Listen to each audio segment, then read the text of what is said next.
Hi guys, welcome back to my channel where we make amazing dishes from the comfort of your home. Happy Thanksgiving guys. There is no better time than to try this jollof rice recipe. It was absolutely the bomb. I'm going to walk you right through the ingredients and we are going to get into the video. For jollof rice, you would want to pick a very nice quality rice, and this rice I'm using here was very good. You're going to be using pepper, onion, tomato, and sweet pepper. I don't know what they call them, shombo or tatashe. I don't know. We're also going to be using a mix of spice to enhance the flavor: bay leaf, onion, bay leaf, ginger, garlic, chicken stock, paprika, and whatever mix or spice you want to use. We're also going to be using butter, tomato paste. I'm also going to be using this mix of hot dog and sweet pepper at the end. And yes, we're going to be using chicken. To make jollof rice, I like my meat stock. Like, meat stock is important for me to make jollof rice. So because of that, I'm going to boil my chicken, and for me to get a stock, you get. So I'm going to spice my chicken right now, marinate it, and allow it to sit for a while before boiling it. This is because the chicken is big and I would want all the spice to properly, like, infuse into the chicken. I'm going to rub it generously and I'm going to allow it sit for about 10 to 15 minutes before I boil it. After I finish marinating my chicken, we're going to start making the jollof rice base. Blending my tomato, pepper, onion for my jollof rice base. Now I'm going to just put everything into the blender and I'm going to make a tomato puree or a tomato mix. When I was done with that, this was right time for me to boil my chicken. I added a little bit of water because the chicken is going to produce its own water. So I added a little bit of water. I added some tomato puree to it. I added some tomato puree to it because for me, I like the flavor that it gives, you get, when I'm boiling chicken. Then I am going to start making my jollof rice proper.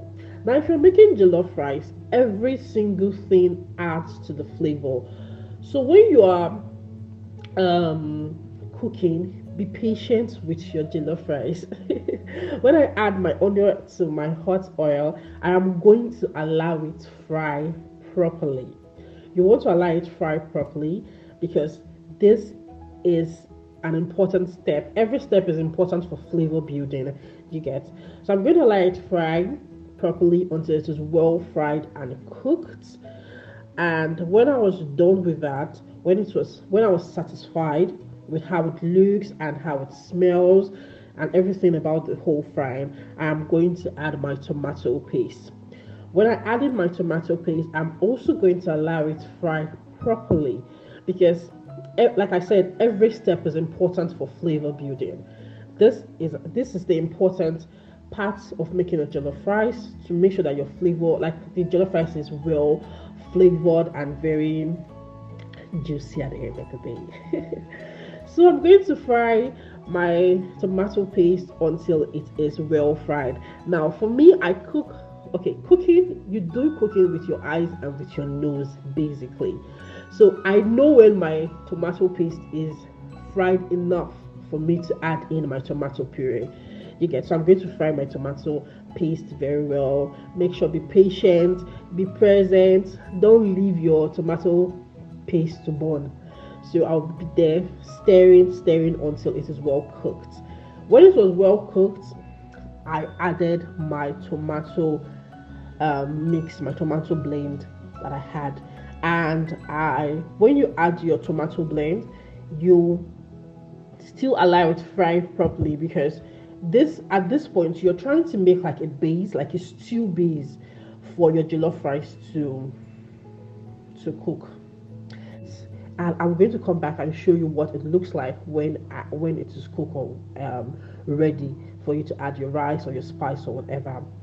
At this time, my chicken was cooked, not very cooked. My chicken was on the way to get ready, and for me, I'm going to remove it right now, and I'm going to spice it again, not so much, just add a little bit of spice and seasonings and oil, and I'm going to put it in the oven for it to sit.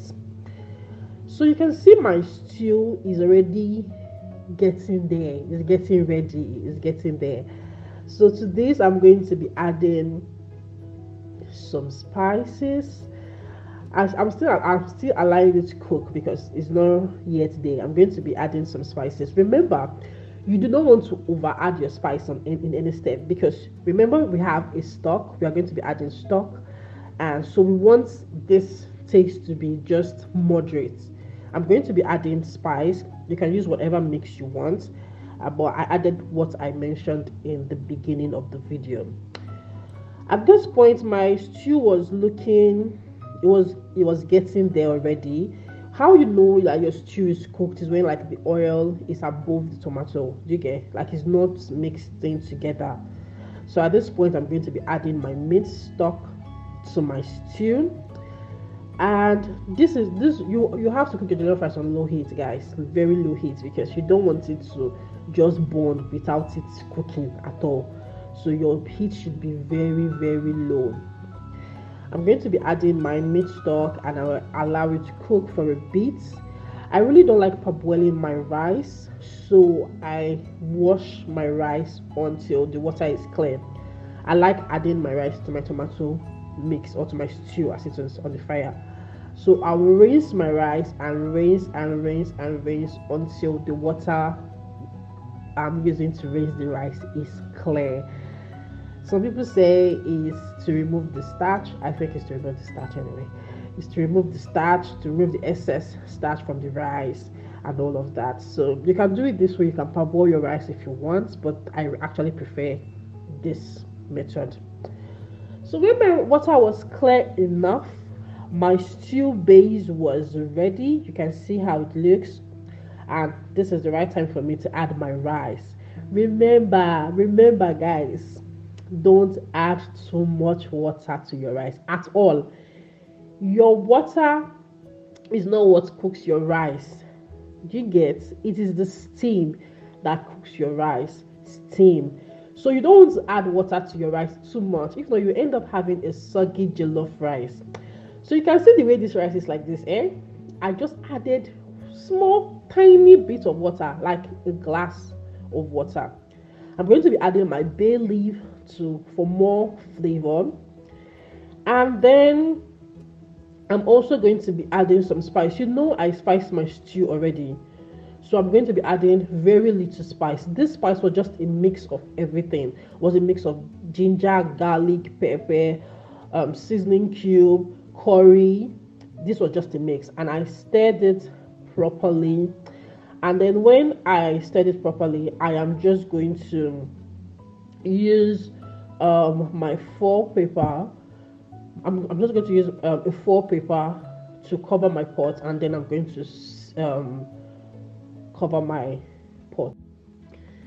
I've been trying to understand this mechanism or this method, or why they use this foil paper, and I discovered that it is just to trap in the steam, so that like the jelly, because we want the steam to cook the rice, yes, so we want to trap it in. That's why we're using this foil paper, in case you are wondering. So now I'm going to prepare my filling, or my filling for my jollof rice. That's pepper and hot dog you saw at the beginning. I'm going to prepare it with some butter. I'm just going to add some butter to the pot, and then I'm going to pour in my mix, and then I'm going to spice a little, just one tiny bit of cube, just to enhance flavor. Do you get? So I'm going to cook. I'm just going to stir it until it is ready and looking good to go. Yes. So after this, when this was ready, my jollof rice was cooking on very low heat, very tiny low heat, very low, because you don't want your jollof rice to burn without cooking. So while my jollof rice was cooking, the filling was ready. My chicken was sitting pretty in the oven, and I just want to grill to give it that Thanksgiving or that festive look, or that smoky jollof rice look, or that party look.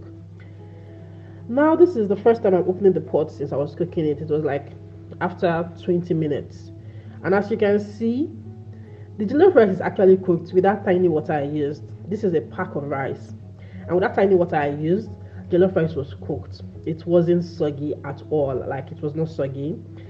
And to this jollof rice that is already cooked, I am going to be adding butter for flavor. And by this time, when I'm adding butter to my jollof rice, it means the rice is cooked, the rice is ready, I am done cooking. And this is just for, this butter is for flavor. I'm going to add the butter, and I'm going to add the filling that I made earlier. I'm just going to stir, and I'm going to cover my pot and allow the heat melt my butter. So by this time, I already turned off the gas cooker, and I'm just going to stir everything into it, cover my pot, and allow the heat melt the butter. And if the heat melts the butter, I'm going to come back again and stir so that all the whole flavor is everywhere in the jollof rice. So guys, when I was done, by this time, everywhere was, in fact, same thing. Like, the house was, the whole area was full with this jollof rice aroma. It was crazy. It was crazy, guys. So guys, here you have it. Very easy. Just follow the steps. This is easy. Follow the rules. Don't add too much water. Make sure you cover your pot properly. Make sure you cook on low heat. Look at how the jollof rice is looking sexy, looking very sweet, very sexy. From the look alone, you know that the jollof rice is mad. You get. So when I was done, I served with my chicken. My chicken was ready. The table was set, and it was time for me to eat, dig in, and it was mad, yeah. So guys, thank you so much for watching. Happy Thanksgiving. Make sure you add this to your Thanksgiving menu, and I will see you in the next video. Thanks for watching. Subscribe, like, and comment if you will try this recipe. Let me know.